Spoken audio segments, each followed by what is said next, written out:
नमस्कार, मायमावली हिंदी समाचार में आपका स्वागत है और मैं हूं शेख इस्माइल। सांसद गोडाम नागेश विधायक पायल शंकर ने आदिलाबाद ग्रामीण मंडल यापलगुड़ा गांव के सरकारी स्कूल में विभिन्न विकास कार्यों के लिए आधारशिला पूजा की। इस मौके पर सांसद गोडाम नागेश ने कहा है कि देश का भविष्य तय करने वाले छात्रों के लिए काम करना बेहद खुशी की बात होगी। उन्होंने याद दिलाया कि अतीत में जब उन्हें मंत्री नियुक्त किया गया था तो पहला कार्यक्रम बाजार हटनूर मंडल में एक स्कूल की आधारशिला रखना था। उन्होंने कहा है कि वे विद्यालय में विद्यार्थियों के लिए बुनियादी सुविधा व्यवस्था की स्थापना में योगदान देंगे। फिर विधायक पायल शंकर ने कहा है कि केंद्र सरकार शिक्षा क्षेत्र को मदद करेंगी और राज्य सरकार को भी शिक्षा क्षेत्र पर विशेष ध्यान देना चाहिए और कहा है कि सरकारी स्कूलों में खुशनुमा माहौल होने पर ही विद्यार्थी एकाग्रता से पढ़ाई करते हैं। उन्होंने कहा है कि सुविधाओं के अभाव के कारण छात्र मन लगाकर पढ़ाई नहीं करते हैं और उत्तीर्ण प्रतिशत भी घट जाते हैं। उन्होंने प्रधान उपाध्यायों से बरसात के मौसम में साफ सफाई पर विशेष ध्यान देने को कहा और इसके लिए पूरा सहयोग देने का आश्वासन दिया। बाद में यापलगुड़ा के ग्रामीणों ने सांसद नागेश और विधायक पायल शंकर को शाल उड़ाकर अभिनंदन किया। इस कार्यक्रम में मंडल अध्यक्ष संतोष दत्तू, विजय आदिनाथ, लिंगू पटेल मौजूद थे। పాఠశాలలంటే ప్రజలకు సంబంధం లేవన్న విధంగా లేదా ప్రభుత్వ పాఠశాలలలో చదివితే భవిష్యత్తు లేదనే విధంగా రకరకాల అపోహలు. కానీ ఎదిగినటువంటి చాలా మంది వ్యక్తులు ఈ సమాజంలో ఉన్నత స్థాయిలో ఉన్నటువంటి వ్యక్తులంతా కూడా ప్రభుత్వ పాఠశాలలో చదివినటువంటి వాళ్ళు. పాఠశాల అనే విషయానికి వస్తే ఇది కేవలం ప్రభుత్వం యొక్క బాధ్యత అని భావించకుండా గ్రామంలో ఉన్నటువంటి మందిరం కట్టుకుంటే ఆ మందిరంలో గ్రామస్తులందరి భాగస్వామ్యం ఏ రకంగా ఉంటుందో పాఠశాలకు కూడా గ్రామస్తుల భాగస్వామ్యం అంతకన్నా గొప్పగా ఉండాలి. కేంద్ర రాష్ట్ర ప్రభుత్వాలు లక్షల కోట్ల రూపాయలు ఈరోజు విద్యా కొరకు ఖర్చు పెడుతున్నాయి. కేవలం ప్రభుత్వాలు పనిచేస్తేనే సరిపోదు, ప్రజల భాగస్వామ్యం కూడా దాంట్లో పూర్తిగా ఉండాల్సినటువంటి అవసరం ఉన్నది. నిజంగా ఇక్కడ ఉన్నటువంటి మీ పాఠశాలలో ఉన్నటువంటి వాతావరణం చూస్తే ప్రైవేటు పాఠశాలలకు తీర్చిపోకుండా ప్రైవేటు పాఠశాలల కన్నా మెరుగైనటువంటి సౌకర్యాలు కొన్ని చిన్న చిన్న లేపటికి మెరుగైన సౌకర్యాలు ఉన్నట్టు ఇక్కడ ఉన్నటువంటి సిబ్బంది కూడా మీ యొక్క తపన, మీ ఆతృత చూస్తే పిల్లలకు మంచి జరగాలి, మంచి చేయాలని ఒక ఆలోచనతోనే ఉన్నట్టు మీ ఆలోచన విధానాన్ని చూస్తే అనిపిస్తా ఉన్నది. ఏది ఉన్నా లేకున్నా విద్యని ఎప్పుడైతే మనం ఇవ్వగలుగుతామో ఆ కుటుంబానికి సర్వస్వం మనం ఇచ్చిన వాళ్ళైతాం. ఇది అందరి బాధ్యత.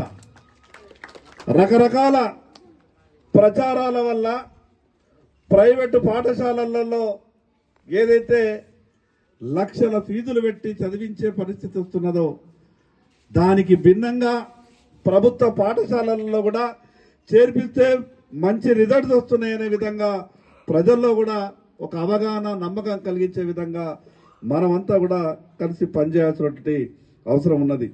చాలా గొప్పవాళ్ళు. వీరికి ఏదన్నా ఒక ఆలోచన వస్తే మాత్రం గ్రామస్తులంతా కూడా ఒక ఐక్యతగా ఉండి గ్రామంలో ఉన్నటువంటి అవసరాలు కానీ గ్రామ అభివృద్ధి కొరకు కానీ గ్రామస్తులలో ఒక పట్టుదల ఉన్నటువంటి విషయాన్ని దాదాపు నేను ఒక 25-30 సంవత్సరాల నుంచి మీ గ్రామాన్ని చూస్తున్నా. ఈ సందర్భంగా హెచ్ఎం గారు కొన్ని ప్రతిపాదనలు, ఇక్కడ ఉన్నటువంటి కొన్ని ఇబ్బందులు చెప్పడం జరిగింది. ఇంకొక అదృష్టం మనకి ఏంటంటే ఎంపీ గారికి ప్రత్యేకమైనటువంటి ఇష్టమైనటువంటి శాఖ విద్యాశాఖ. ఆయన ఎక్కడ ఈ విద్యాశాఖకు సంబంధించినటువంటి పాఠశాలలకు సంబంధించినటువంటి అవి విద్యార్థుల సమస్యలు కావచ్చు, ఉపాధ్యాయుల సమస్యలు కావచ్చు, పాఠశాలకు సంబంధించినటువంటి మౌలికమైనటువంటి సదుపాయాల గురించి కావచ్చు తను ప్రత్యేకమైనటువంటి శ్రద్ధ కనబరుస్తారు. కాబట్టి ఇంకా నేనేదైనా ఒకటి రెండు మర్చిపోయినా దాన్ని పూర్తి స్థాయిలో పూర్తి చేసే బాధ్యత గౌరవ ఎంపీ గారు తీసుకునే ప్రయత్నం చేస్తారు. మరి ఉండేవాన్ని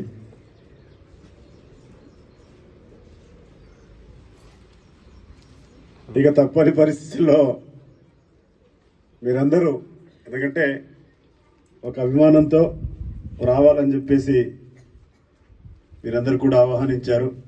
ఇప్పటికే ఆదిలాబాద్లో ముదోల్, అదే మాదిరిగా అష్ఫాబాద్, నిర్మల్ ప్రాంతానికి చెందినటువంటి నాయకులు, కార్యకర్తలు వచ్చారు. అక్కడ మళ్ళీ మాత్రం ఎక్కువ సమయం ఇస్తాను. ప్రథమంగా యాపలగూడ సోదరులకు, మిత్రులకి, గ్రామస్తులందరికీ కూడా నాకు అత్యధికమైనటువంటి ఓట్లు వేయించినటువంటి నాయకులకి, ఓట్లు వేసినటువంటి సోదరులందరూ కూడా ప్రత్యేకంగా నా యొక్క పేరున ధన్యవాదాలు అర్పిస్తా ఉన్నాను.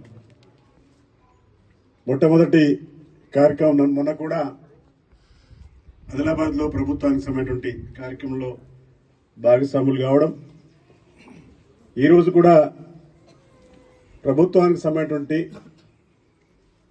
విద్యకు సంబంధించినటువంటి దీంట్లోనే భాగస్వాములు కావడం ఇది కోఇన్సిడెన్స్ అనమాట. నేను 94లో మంత్రిగా అయినప్పుడు మొట్టమొదటిసారిగా గవర్నమెంట్ సంబంధించినటువంటి పాఠశాల శంకుస్థాపన కార్యక్రమం మా బజారత్న మండల్ కొలారులో చేశాను.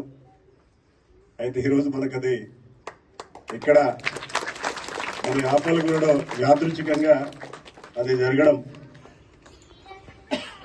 సంతోషాన్ని వ్యక్తం చేస్తూ, ఇందాక శాసనసభ్యులు చెప్పినట్టుగా యాపలగూడ అనుకుంటే అది సాధించనిది ఏది లేదు. మంచి ఐక్యతతోటి ఉన్నటువంటి గ్రామం. అదే మాదిరిగా అది ఏ అంశమైనా విద్యా విషయాల పట్ల కావచ్చు, గ్రామంలో ఇతర సామాజిక కార్యక్రమాల్లో అందరూ కూడా కలిసికట్టుగా మరి ఐక్యమై చేస్తుంటే దాంట్లోనే ఈరోజు అభివృద్ధికి సాధ్యమవుతుంది. చాలా సందర్భాలుగా దాదాపుగా నేను కూడా 30 సంవత్సరాల నుంచి నేనున్నాను, చూస్తా ఉన్నాను. మా నాయకులు ఉన్నారు ఇక్కడ. మా వాళ్ళకి ఏంటంటే స్కూల్ అంటే లాస్ట్ ప్రియారిటీ అన్నమాట, పాఠశాల అంటే చివరి ప్రియారిటీ. కానీ అది ఇక్కడ మన యొక్క యాపలగూడలో కనబడతలేదు. అది ఏ గ్రామం వెళ్ళినా సార్ మాకు సీసీ రోడ్ కావాలా, సైడ్ డ్రైన్ కావాలా, లేకపోతే కమ్యూనిటీ హాల్ కావాలా అని చెప్పేసి అడుగుతారు. కానీ ఇక్కడ పాఠశాల, ఇక్కడ యాపలగూడలో మాత్రం నాయకులందరూ కూడా మా పాఠశాల మంచిగా ఉండాలి, మేము మా పాఠశాలను బాగు చేసుకోవాలి, మా పిల్లలకు మంచి సౌకర్యాలు కలిగించాలి, లేకపోతే ఉపాధ్యాయులు వేరు, పాఠశాల ఉంది, ఇక్కడ వచ్చి బోధించే ఉపాధ్యాయులందరూ కూడా మా వాళ్ళే.